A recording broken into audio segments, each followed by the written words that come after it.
luck to you, so I can be close to you. It's really simple if you look at it that way. Time that we get by with money we don't know. Pockets empty but ours are full anyway. Hey, playing like children and love like R&J. You were too good for me, but I wanted you anyway. I always loved you over my head, even when you lived alone to make your parents mad. Say goodbye to your old life, turn the page for a bed. I don't care if loving you over my. Sujan, তোমার চা কি ওখানে দেব না এখানে আসবা? Hello, good morning Ayesha. সে কোথায় বসে আছে দেখো। তোমার ঘরে চেয়ার নাই পাপা? চেয়ার নাই? কোথায় বসে আছে? চেয়ার নাই? চেয়ার কই? এইখানে আসো এদিকে। বাবা, ও বাবা, ও বাবা, শোনা বাবা, শোনা বাবা, I love you, I love you, I love you so much, I love you so much.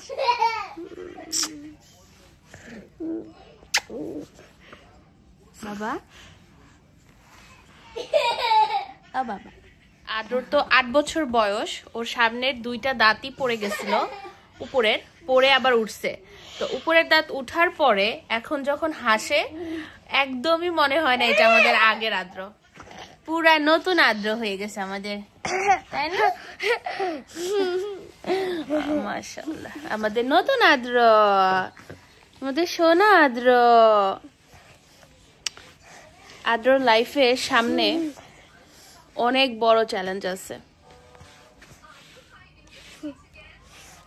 অনেক কিছু সহ্য করতে হবে আমার বাবার।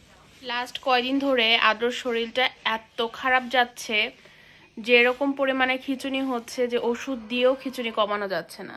আর অনেক বড় এপিসোডের খিঁচুনি হচ্ছে, মানে অনেক লম্বা সময় ধরে হচ্ছে, বারবার হচ্ছে। ইভেন তো ডায়াজেপাম দেওয়ার পরেও হচ্ছে, ঘুমানোর পরেও হচ্ছে, ঘুম কম হলে তো আরো বেশি হচ্ছে। আর ঘুম তো কম হচ্ছে না ওইভাবে, কারণ আমরা সর্বোচ্চ চেষ্টা করি যাতে আদ্র ঘুমায়, আদ্র ঘুমটা কমপ্লিট হয়। যাই হোক, এখন আদ্রকে নিয়ে একটা বড় সিদ্ধান্ত নেওয়া হচ্ছে, দেখি কতটুকু কি কাজে আসে। কারণ আদ্র খিঁচুনি হইলে আদ্র খুব কষ্ট হয়, ওর শারীরিক মানসিকভাবে ও অনেক পিছায় যায়। সবকিছু মিলে আসলে খিঁচুনি হওয়াটা অনেক খারাপ, আর এটা বন্ধ করতে হবে ওর ভালো থাকতে হলে। আজকে সকালবেলা সুজন গেছিল হসপিটালে ডক্টরের সাথে কথা বলতে, আজকে অ্যাপয়েন্টমেন্ট ছিল। তো অনেক বড় একটা সিদ্ধান্ত নিছে আজকে, দেখা যাক কিভাবে কি করা যায় বা কিভাবে কি করতে পারি আমার বাবার ভালো থাকার জন্য, সুস্থ থাকার জন্য। কারণ আমার বাবার সুস্থ থাকাটাই আমাদের কাছে সব থেকে বড় প্রায়োরিটি। আজকে সকালবেলা থেকে মনটা প্রচন্ড পরিমাণে খারাপ বাবার এই সিদ্ধান্তটা নিয়ে, ভালোর জন্যই নেওয়া হয়েছে, তারপরও মনটা খারাপ। সকালবেলা উঠেই এত কান্না আসতেছিল, ভাবলাম যে না, আজকে দিনটা এরকম মন খারাপ নিয়ে থাকবো না। চটজলদি উঠে শরীরটা ঝাড়া দিয়ে ঘর টর গুছাই নিয়ে নিজে ফ্রেশ ট্রেশ হয়ে এখন বানাইছি 1 কাপ কফি। আজকে হলো জানুয়ারির 8 তারিখ বুধবার, আর এখন বাজে হলো দুপুর 3টা 14। চিয়ার্স। আর আমরা কফি নিয়ে বসছি দুইজনে, এখন কফি খাবো। আর আজকে যে আদ্রকে নিয়ে সিদ্ধান্ত নেওয়া হয়েছে, এত বড় একটা সিদ্ধান্ত, সেটার প্ল্যান করতে হবে কিভাবে কি করব। তো সুজন আর আমি মিলে এখন বসে বসে প্ল্যান করব। এই কফি যিনি আবিষ্কার করছেন, তার জন্য যে আমাদের মতো কফি লাভাররা কত দোয়া করে ডেইলি ডেইলি, সেটা বলার বাইরে। কারণ এই কফি না থাকলে আমাকে খুঁজে পাওয়া যেত না মনে হয়। মানে কফি আছে দেখা আমি চোখ খোলা রাখতে পারি, আমি কথা বলতে পারি, আমি সজাগ থাকতে পারি। কালকে সারা রাত বেবি কান্না করছে, জানি না, মনে হয় বেবির পেটে কোনো একটা সমস্যা হয়েছিল, কিছু একটা প্রবলেম হয়েছিল। কারণ এরকম কান্না তো সে করে নাই গত 1 মাসে। কালকে রাত্রে একদম ক্রেজি হয়ে গেছিল। সারাটাক্ষণ হয় কোলে ঘুমাবে, না হয় তাকে নিয়ে হাঁটতে হবে। সেই করতে করতে সকাল 7:15 গিয়ে সে বেডের মধ্যে শুয়েছে। তারপরে গিয়ে আমি ঘুমাইছি। আর ঘরটারে কি করছে, এই যে হসপিটাল থেকে বুক দিছিল আদ্র ডক্টররা আমাদেরকে দেখার জন্য কিভাবে কি প্ল্যান করা হয়েছে সবকিছু, আর সেইটারেই এক টুকরা নিয়ে ছিঁড়া টিরা তারপরে বল টল দিয়া ঘরের সবকিছু একদম এলোমেলো করে এখন ওই রুমে গেছে। আমাদের ওই রুমটা আরদের সব গাড়ি আর বড় বড় খেলনা দিয়ে ভর্তি। ওই রুমটা যতই গুছানো হোক 5 মিনিটের ভিতরে সব এলোমেলো হয়ে যায় আবার। আচ্ছা যাই হোক, কোনোই অসুবিধা নেই, বাচ্চা থাকলে ঘর ময়লা হবে, আমরা তো আছেই গুছানোর জন্য, তাই না পাপা? কি এটা কি হয়েছে বনে? বোন কান্না করে? থ্যাংক ইউ আমাকে বলার জন্য। আরে বোন কি কোলে নিবে? ইয়া ইয়া তুমি ভাইজান? Where is Earth? Where is Earth? Where is Earth? I don't see. Where is Earth? Where is Earth? I see Earth.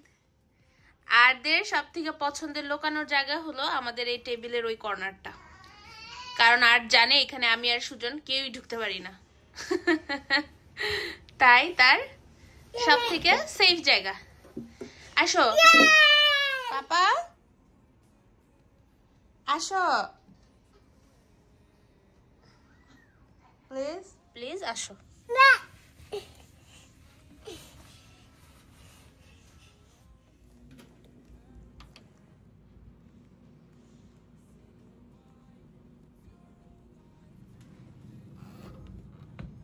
কি করো তুমি? হাই রে, তুমি এগুলা কেন কাটতেছো কষ্ট করে? আমি কাটবো তো।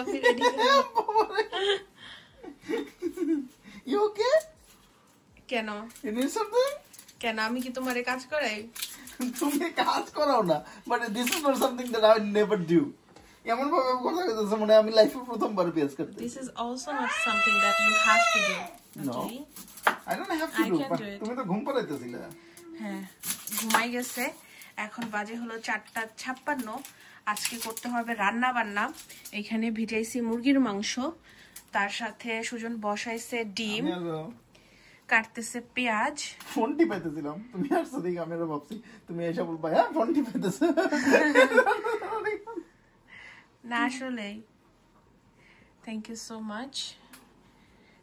আর এই যে আদ্র এখানে বাবা টিভি দেখে, আর ওই যে বেবি শুয়ে আছে। তুমি জোর করে করে নিজের ইচ্ছায় কাজ করো, আর তোমাকে যারা ভালোবাসে আমার ভিউয়ার্সদের মধ্যে বেশি, তারা আমাকে বকে যে আমি তোমাকে দিয়ে কাজ করাই। আমি কিছুই করি না, আমি বসে থাকি, তারপরে তুমি সব কাজ করো ঘরের। সেটাই তো, আমি তো সব কাজ করি, সকালে ঘুম থেকে উঠি, তারপরে বাচ্চা পালি, তারপরে হচ্ছে রান্না বাড়ি করি, তারপরে হচ্ছে বাচ্চাগুলোর সবগুলোর চেঞ্জ করি, সবগুলোরে খাওয়াই। করো তো, সবাই বলে, প্রমাণ আছে, ভিডিও আছে। আরে না না না, সবগুলোরে খাওয়াই, সবগুলোরে গোসল করাই। সবথেকে মজার একটা কথা কি জানো, একজন আপু কমেন্ট করছিল যে আমি অনেক ভাগ্যবতী, আমার বাচ্চাদেরকে ভাইয়া এত টেক কেয়ার করে। মানে আপু তোমার বাচ্চাদেরকে ভাইয়া এত টেক কেয়ার করে, বাচ্চা উনি তো তাহলে আমার শুভাকাঙ্ক্ষী না, উনি তো আমার বরং শত্রু, কারণ তাহলে তোমার বাচ্চা বানায় ফেলছে, আমারে মানে এখানে এই পরিবারে কোনো সদস্যই রাখতেছে না। না, আমার বাচ্চাকে তুমি অনেক টেক কেয়ার করো। গাঙ্গে দিয়ে আসছে। ডেইলি কি রান্না করব আর কি খাবো, এইটা হলো অনেক বড় একটা প্যারা। আর এই প্যারাটা আরো বেশি প্যারা মনে হয় যখন মনটা খারাপ থাকে আর কিছু না কিছু করতে হবেই, ওই সিচুয়েশনটা চলে আসে। আজকে মনে হয় আমরা 2-2.5 ঘন্টা ধরে এইটা না ওইটা রান্না করব, ওইটা না এটা রান্না করব, এটা রান্না করলে ইজি হবে, আচ্ছা ঠিক আছে তাহলে আজকে করবই না, আজকে বাইরে থেকে আনবো, আচ্ছা আজকে বাইরে থেকে আনলে কি হবে, কালকে তো আবার সেই রান্না করতেই হবে। তো এই সব কিছু মিলায়া ফাইনালি সিদ্ধান্ত নিয়েছি যে আজকে ডিম রান্না করব, আর আমি একটু চিকেন ম্যারিনেট করে রাখবো, কারণ চিকেন একটু ম্যারিনেট করে রাখা ফ্রিজে ভালো, কারণ এই যে এরকম সিচুয়েশন হয়ে যায় আর তখন দেখা যায় যে উল্টাপাল্টা খাওয়া হয়ে যায় অনেক বেশি, আর নইলে বাইরের থেকে খাবার আনা হয়ে যায়। আজকে ঘুম পাড়ায় দিয়ে আসছি, আর ঘুমে থাকতে থাকতে যতটুকু কাজ সম্ভব করে গুছায় রাখতে হবে। আমার মনে হচ্ছে রান্না করতে করতে অনেক বেশি লেট হয়ে যাবে, কারণ একদম শুরু থেকে সবকিছু করতে হবে। যে কথা না বাড়ায়া রান্না বান্নার কাজ শুরু করি। সিলেটে এইখানে দেখাও কিভাবে পেঁয়াজ কাটতে হয়, আমি দেখায় দিই। সিলেটে একটা কথা বলে যে বিদেশে চাকরি করতেছো, কিসে চাকরি করো? তো ছেলে বলে যে আমি ওসি। তো ওকে সবাই খুব খুশি যে ওসি মানে পুলিশের, মানে বিদেশে ওসি, পুলিশের ওসি এটসি। তো পরে দেখা যায় ওসি হচ্ছে গিয়ে অনিয়ন কাটার। সুজন কি সুন্দর করে পেঁয়াজ কাটে, একদম ঝিরি ঝিরি, আর সিলেটি ভাষায় যেটা বলে বারিক বারিক। হ্যাঁ বারিক বারিক বারিক বলে না? বারিক বারিক বারিক আমার এত হয় না। সিলেটে পেঁয়াজ কাটতে পারে নাজিয়া মামি। নাজিয়া মামির ছোট ছোট করে কাটে না? না লাইলি মামি। লাইলি মামি, দুইজন মামির মধ্যে একজন খুব ছোট। লাইলি মামি খুব ছোট করে কাটে, খুব ছোট করে কাটে। গেছে? হ্যাঁ। এই নিয়ে আজকে 3 বার উঠলো। 3 বার? এর আগে 2 বার উঠছে। হসপিটালে থাকা অবস্থায় একবার। এই দেখো এই দেখো। অ্যাপয়েন্টমেন্ট কিন্তু যায় নাই পুরো। যায় নাই। বালিশটা আনো, বালিশটা আনো। তুমি কি করো মাম্মা? তুমি উঠবে? 2-4 মিনিট সময় দাও।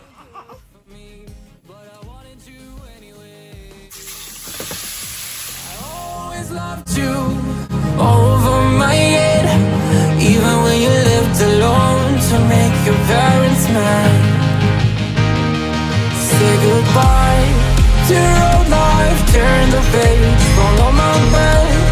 I don't care if loving you over my head.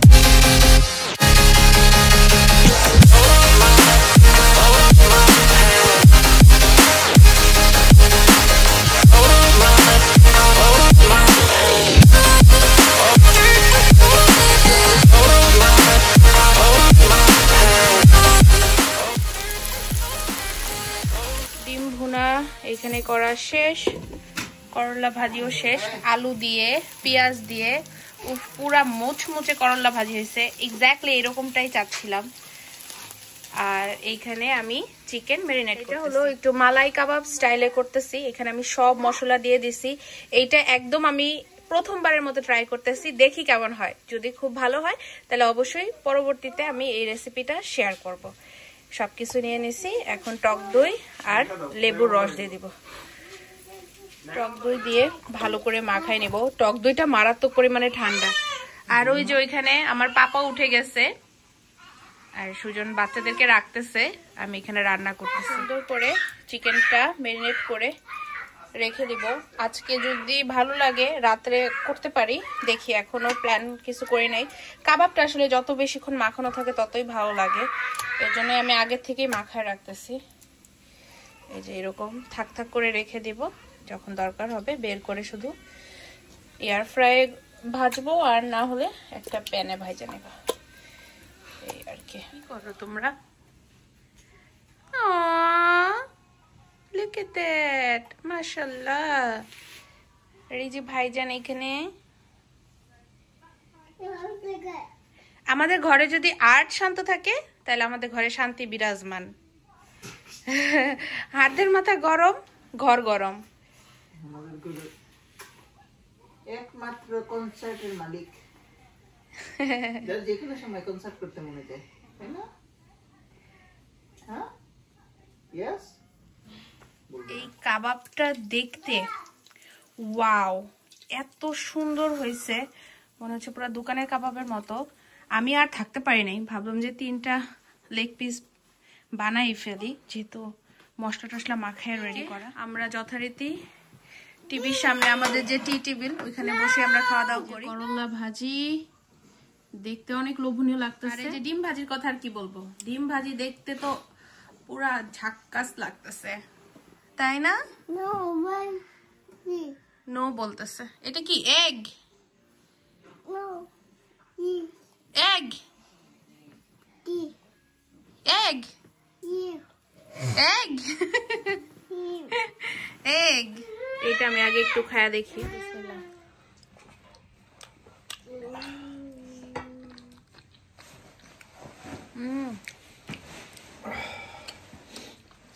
এখানে আরো কিছু অ্যাড করতে হবে, ওই যে কুচি করা পেঁয়াজ, আদা, তারপর আরো পুদিনা পাতা। এই কাবাবের একটা সমস্যা, অনেকক্ষণ মেরিনেট না করলে মাংস আর মশলা আলাদা লাগে, বাট মেরিনেট করলে আবার ভালো লাগবে। কিন্তু অনেক মজা হয়েছে। মজা হয়েছে। আর একটু লবণ দিতে হবে। I don't think so. আরেকটু লবণ দিতে হবে। ডিম, But I wasn't expecting এটা মজা হবে। দেখো কোনো মশলাই কিন্তু না, সাদা সাদা। কারণ তুমি সাথে সাথে বানায় ফেলছো। ডিম, এটা ডিম। তুমি দেখি ভাত দিয়ে খাচ্ছ। কেমন লাগে ভাত দিয়ে? দেখি তো।